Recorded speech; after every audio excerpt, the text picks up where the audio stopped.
I am very happy that I am here on this great day. Chhath पूजा का पर्व शुरू हो रहा है। आप सबको उसकी बहुत बहुत शुभकामनाएं।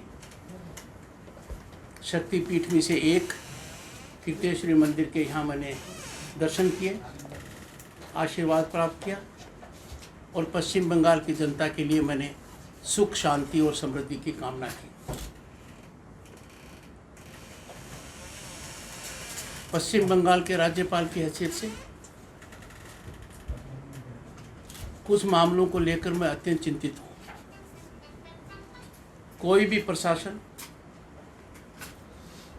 कोई भी पुलिस यदि अगर संविधान के दायरे के बाहर जाती है, कानून का रास्ता छोड़ती है, रूल ऑफ लॉ को फॉलो नहीं करती है, तो राज्यपाल के लिए चिंता का विषय है। क्योंकि राज्यपाल का जो उत्तरदायित्व है वो भारत के संविधान को संरक्षण देना, भारत के संविधान को प्रोटेक्ट करना, प्रिजर्व करना और डिफेंड करना। मेरा दूसरा महत्वपूर्ण काम है कि मैं पश्चिम बंगाल की जनता की सेवा करता रहूं। जब मेरे सामने ये बात आई और आपके यहाँ से मोराफ हुसैन मंडल ने 10 नवंबर को मेरे को एक पत्र लिखा और उन्होंने कहा, महामहिम राज्यपाल जी, जो सिक्योरिटी मुझे 2018 से मिल रही थी,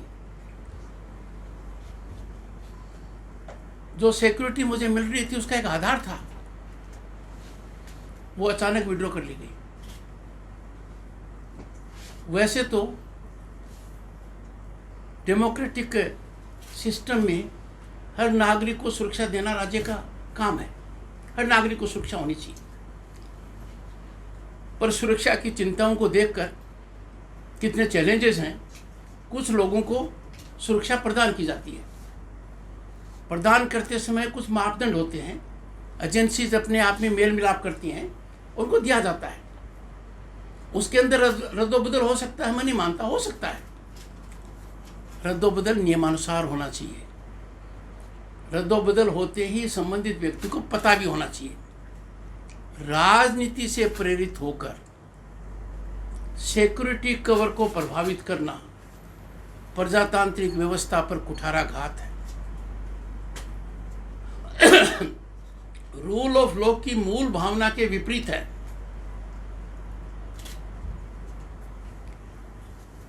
मुझे बड़ा अजीब लगा, क्या राज्य के ये हालात हो गए हैं कि आपका राजनीतिक आचरण कुछ लोगों को ठीक लगे तो आपके पास सिक्योरिटी है, और आचरण ठीक नहीं लगे तो सिक्योरिटी की वजह से आपको हथकड़ी मिल सकती है।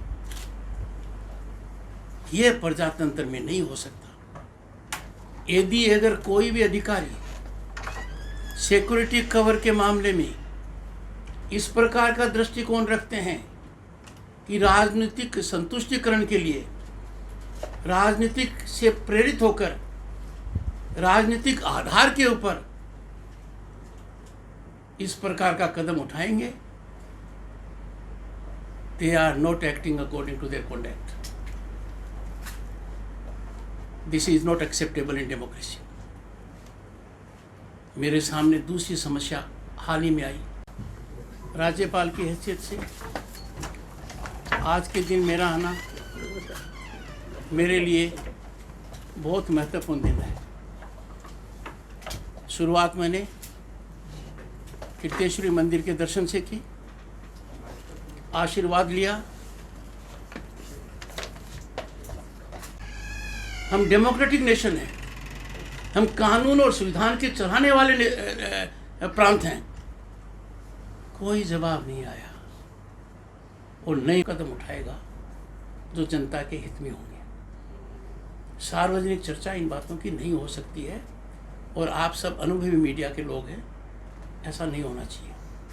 पर मैं इतना कह सकता हूँ, your governor is your foot soldier, your governor is your first servant, your governor is controlled only and only by Indian Constitution, and that is something I will do.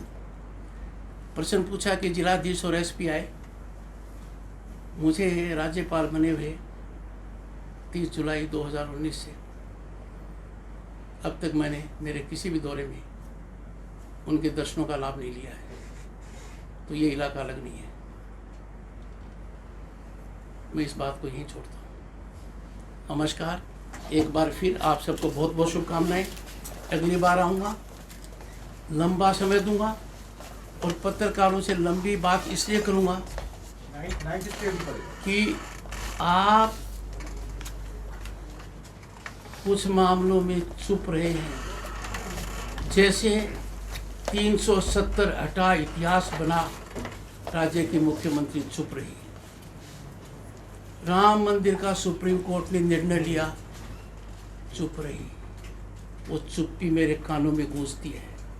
आप लोगों की भी कई चुप्पियां मेरे कानों में गूंजती हैं।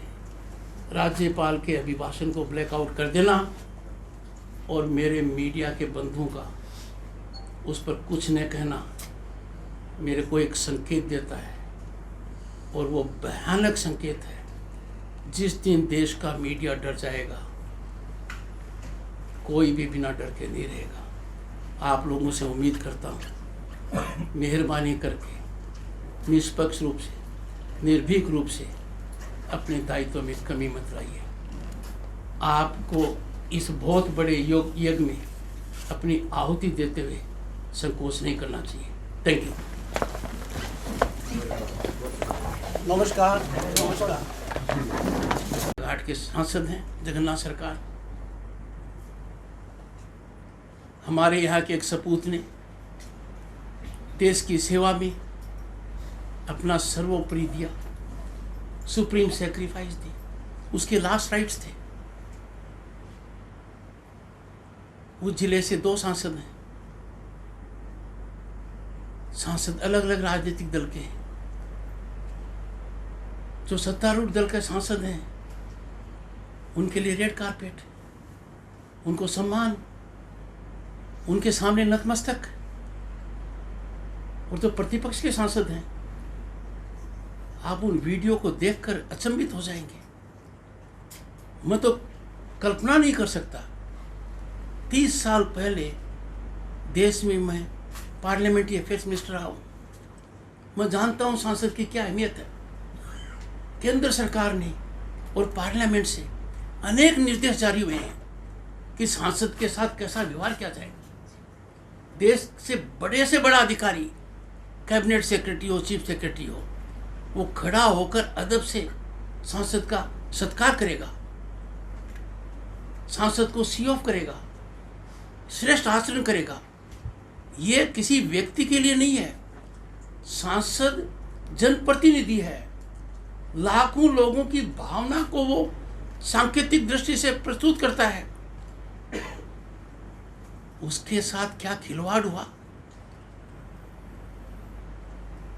जो लगातार मैं कहता रहा हूं प्रांत में, सरकारी अधिकारी का आचरण राजनीति से प्रेरित नहीं होना चाहिए। पब्लिक सर्वेंट यदि अगर पॉलिटिकल वर्कर हो गया तो इसके 3 दुष्परिणाम हैं।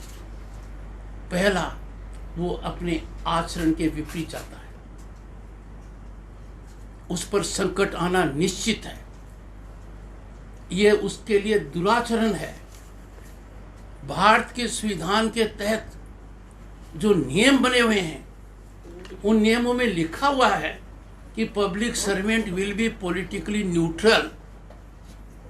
और मैंने दोनों में देखा, यहाँ जिला सभापति जी की सिक्योरिटी विड्रॉवल में और जगन्नाथ सरकार के साथ जो बदसलूकी हुई, पॉलिटिकल न्यूट्रलिटी को फ्लेम्स में भेज दिया गया, तिलांजलि दे दी गई, पूरा अनादर हुआ उसका। They are committing major misconduct. और मैं हाथ जोड़कर सरकारी अधिकारियों से एक बार फिर विनती करता हूँ, मेरे लगातार कहने के बाद काफ़ी लोगों में सुधार आया है, ये अच्छी बात है। कुछ लोग अब भी संभले नहीं हैं। उनको लगता है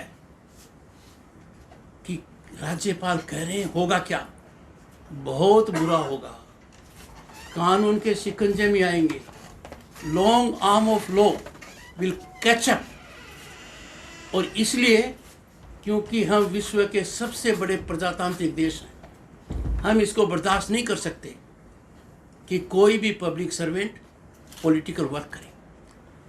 पॉलिटिकल वर्क एक बात है, पॉलिटिकल फुट सोल्जर होना एक दूसरी बात है। जो मैं देख रहा हूँ राज्य के सत्ता के गलियारों में, आप मीडिया के लोग हैं, मेरे से ज़्यादा जानते हैं, आप जागरूक हैं, सत्ता के गलियारे में किसका प्रवेश होगा? जिसके पीछे कानून की ताकत है, जिसके पीछे भारत के संविधान की शक्ति है। पर सत्ता के गलियारे में वो लोग आ गए जिनके पास न तो कानून की ताकत है, न संविधान का अधिकार उनको प्राप्त है। और नतीजा क्या है? उनके लिए रेड कारपेट है, सरकारी तंत्र उनके लिए नतमस्तक है। इतने बेपरवाह तरीके से काम होगा, संविधान को तिलांजलि दी जाएगी, कानून के रास्ते से इतना दूर भटक जाएंगे, तो राज्यपाल के लिए चिंतित होना आवश्यक है। मेरे पर लगातार एक आरोप लगा देते हैं, मैं किसी के इशारे पर काम कर रहा हूँ। मेरे फर्क नहीं पड़ता है, क्योंकि मैं भारत के संविधान के इशारे पर काम कर रहा हूँ। मैं भारत के संविधान का एजेंट हूँ, मैं भारत के संविधान का सिपाही हूँ। जो भी मैं करता हूँ खुले मन से करता हूँ, खुले दिल से करता हूँ, जनता की भलाई के लिए करता हूँ और सरकार को लिखित में आगाह करके करता हूँ। अब बताइए, आपका राज्यपाल चिंतित नहीं होगा क्या? पूरे देश के किसानों को सीधा बैंक के अंदर अब तक 1200 करोड़ रुपए मिल चुके हैं, 12,000 मिल चुके हैं, हर किसान को मिल चुके हैं। पश्चिम बंगाल के 70 लाख किसानों में से किसी एक को नहीं मिला।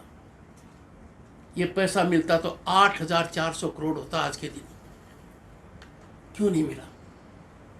एक जानकारी तो देनी थी, बिना बिचौलिए के, बिना इंटरमीडियरी के, बिना कट के सीधा उनके अकाउंट में पैसा आता। ये मामला मैं लगातार उठा रहा हूँ। इस स्कीम के 20 महीने बाद माननीय मुख्यमंत्री जी ने कहा ये पैसा सरकार को दे दो। मैं अचंभित हो गया, मैं चिंतित हो गया। Why should government want to be middle man? मैंने मुख्यमंत्री को पत्र लिखा, आप मिडिल मैन क्यों बनना चाहती हैं? पूरे देश में 92,000 करोड़ रुपए किसानों को मिल चुके हैं, किसी ने कोई शिकायत नहीं की है, और भी बहुत से लाभ से वंचित हैं। तो क्या टकराव की राजनीति में आम आदमी को, किसान को पीस देंगे? मेरा तो दिल पसीजेगा। अन्नदाता के पेट पर लात लगे और आप में से किसी को दर्द नहीं हो, ये गलत है। क्यों कहा था जब देश के सामने संकट आया था, जय जवान जय किसान लाल बहादुर शास्त्री ने? क्योंकि इन दो स्तंभ के ऊपर हम निर्भर करते हैं। सरकार को मैं बहुत आगाह करता हूं, जब भ्रष्टाचार की मेरे सामने शिकायतें आती हैं, मैं शिकायतों पर विश्वास नहीं करता, पर शिकायतों की जानकारी प्राप्त करना मेरा काम है। I have to try to get it. Bengal global business summit लीजिए, 5 एडिशन हुए 2015 से। हर एडिशन में सैकड़ों रुपया आयोजन में खर्च हुआ। देश में गए, विदेश में गए, लोगों का आवभगत की। मैं खिलाफ नहीं हूँ, इन्वेस्टमेंट के लिए पैसा होगा खर्च। फिर विधानसभा में राज्यपाल के माध्यम से बताया गया कि 12,30,000 करोड़ का टोटल इन्वेस्टमेंट आया है। राज्यपाल ने तो सिर्फ इतना पूछा, ये 12,30,000 करोड़ का इन्वेस्टमेंट कहाँ है? जो आप पहाड़ दिखा रहे हो, बताइए कहाँ है? लोग कहते हैं कि कंकड़ नजर नहीं आ रहा है। ऐसी परिस्थिति के अंदर मेरे कार्यालय ने वित्त सचिव को चिट्ठी लिखी, जवाब नहीं आया तो मैंने खुद डॉक्टर मित्रा को लिखी और मैंने मित्रा को 5 प्रश्न पूछे। बताइए ये इन्वेस्टमेंट कहाँ है, किस स्टेज में है, पश्चिम बंगाल के किस भूभाग में है, और आयोजन में आपने खर्चा कहाँ किया और कौन उसका एजेंट था और फिक्की को बीच में क्यों लाए? ये प्रश्न पूछे मैंने, जवाब दिया, पर जवाब 5 में से 1 का नहीं दिया। 26 अगस्त को मैंने माननीय मुख्यमंत्री जी को चिट्ठी लिखी, आज तक जवाब नहीं आया है। We cannot live in a society that is not transparent, that is not accountable. मेरे कानों में जब खबरें आई कि राजनीति से प्रेरित होकर लोगों को गंभीर फौजदारी प्रकरणों में लिप्त किया जाएगा, तो मैंने 18 अक्टूबर को माननीय मुख्यमंत्री को चिट्ठी लिखी और मैंने कहा माननीय मुख्यमंत्री जी को कि मेरे ध्यान में ये बातें आई हैं जिन पर अंकुश लगना चाहिए। क्या कर लिया है एसपी साहब ने कि हम लिप्त कर लेंगे, राजनीतिक रूप से एक आचरण करो, नहीं करोगे तो we are there. These political foot soldiers who wear uniform, who are paid from the exchequer, are playing with fire. राज्यपाल होने के नाते मैं इसको बर्दाश्त नहीं कर सकता। किसी के मन में यदि अगर शंका है कि राज्यपाल पोस्ट ऑफिस है, रबर स्टैंप है, बच्चों के ग्लोव्स पहनता है या उसके फीट ऑफ क्ले हैं, they are in for a rude surprise. मैं पश्चिम बंगाल की जनता की सेवा करने के लिए कटिबद्ध हूँ और मैं किसी भी परिस्थिति में जनता को हताश नहीं होने दूंगा कि यहाँ निष्पक्ष चुनाव नहीं हो सकते, नहीं होने दूंगा। जो कुछ करना पड़ेगा, आपका राज्यपाल आपके प्रथम सेवक की हैसियत से वो सब कदम उठाएगा जो इसके लिए आवश्यक है। मैं नहीं चाहता कि जनता के अंदर ऐसी भावना आ जाए कि हम तो अब निष्पक्ष चुनाव को भूल जाएं। दूसरा, मैं जनता को नाउम्मीद नहीं कर सकता कि बिना वायलेंस के चुनाव नहीं हुआ। राजनीति से मेरा कोई लेना देना नहीं है, दूर दूर तक लेना देना नहीं है। कौन जीतता है कौन हारता है ये मेरा मतलब नहीं है। मेरा साफ मतलब एक है, मत पेटी में किस तरीके से पड़ता है, मत पेटी से किस तरीके से निकलता है, आम मतदाता का कितना सम्मान होता है, आम मतदाता अपनी मनमर्जी से किसी को वोट दे सकता है, बस यहाँ तक मेरा है। इसके बाद नतीजा क्या है स्थितियाँ बताएंगी। मैं ये कह सकता हूँ पूरे देश में पश्चिम बंगाल को जो मिला हुआ है भगवान से, कल्चर, हिस्ट्री, इंफ्रास्ट्रक्चर, यहाँ के लोग, दुनिया भर में पश्चिम बंगाल के लोगों का जो एटिकेट है, जो भद्र मानुष का इमेज है, लोग नतमस्तक हैं। वहाँ यदि अगर हम सफलता की सीढ़ियों पर नहीं ऊपर चढ़ेंगे, इसका मतलब शासन व्यवस्था में कहीं न कहीं कुछ कमी है। उस कमी को दूर इसलिए करना चाहते हैं कि हमारे नवयुवक, हमारे उद्योगपति, हमारे कार्यकर्ता, हमारे कारीगर वो प्रांत में ही अपनी आजीविका ढूंढें, प्रांत में ही अपॉर्चुनिटी मिले, ये मेरे को कहना है। और मैंने निर्णय लिया है कि मैं रात्रि को मुर्शिदाबाद में विश्राम करूँगा, क्योंकि मुर्शिदाबाद एक ऐसी गहराई की कल्चर वाली सिटी है, इलाका है, जहाँ मेरे को बहुत ज्ञान प्राप्त होगा। मौसम की वजह से जल्दी जाना पड़ रहा है, पर रात को रुकूंगा। रात को रुकने से मेरे को अंदाज़ा हो जाएगा, लोगों से चर्चा भी हो जाएगी और मैं बहुत कुछ ग्रहण भी कर पाऊँगा। पहला प्रश्न, political violence, political vendetta, political killings are on the increase. 5 सितंबर को मैंने राज्य के डीजीपी को पत्र लिखा, आगाह किया कि राज्य में हालात बहुत ख़राब हैं। तो उन्होंने 2 लाइन का जवाब दिया, अमन चैन है। तो मैंने विस्तार से उनको भिजवाया कि आपने शायद आंखें बंद कर रखी, हालात इतने भयानक हैं कि आपका दिल पसीजना चाहिए। और मैंने उनको समय सीमा दी, 26 सितंबर तक जवाब दीजिए। डीजीपी का जवाब नहीं आया, माननीय मुख्यमंत्री का आया। ये अपने आप में बहुत महत्वपूर्ण है। मुख्यमंत्री ने कलकत्ता के पुलिस कमिश्नर राजीव कुमार को बचाने के लिए शारीरिक रूप से एक स्टैंड लिया था। इस बार उन्होंने डीजीपी के पक्ष में पत्र का स्टैंड लिया है। पहले वाली की भी कोई मिसाल नहीं थी। देश के राजनीतिक इतिहास में आपको ऐसा कोई मौका नहीं मिलेगा कि इस प्रकार की बात हो। मैं लगातार सरकार से आगाह करता रहा हूँ कि कानून व्यवस्था को राजनीति से अलग कीजिए। कुछ लोग हैं, कुछ अधिकारी हैं जो आज भी इतना भयंकर खेल खेल रहे हैं जिसकी चर्चा सबको है। ओपन सीक्रेट्स हैं। पत्रकारों से चर्चा करते हुए भी मैं घबराता हूँ। आप अपने स्रोतों से पता लगाइए किस तरीके का कलेक्शन ड्राइव, किस तरीके का फॉल्स इम्प्लीकेशन, किस तरीके से राजनीति के अंदर ये लोग फ्रंट सोल्जर बनना चाहते हैं। They are artillery and infantry of politics. Number 1, ये खतरनाक बात है। मैं मानकर चलता हूँ वो लोग समझेंगे मेरी बात को। मेरी बात सीधी कानून के दायरे में है। We must protect and stop political violence. मुख्यमंत्री के जवाब के बाद मनीष शुक्ला की हत्या होना आपके राज्यपाल पर क्या बीतती होगी? ये बढ़ता ही जा रहा है। इस पर अंकुश तभी लगेगा जब सरकारी तंत्र और पुलिस और एडमिनिस्ट्रेशन नॉन पॉलिटिकल होंगे। वो पब्लिक सर्वेंट की तरह काम करेंगे।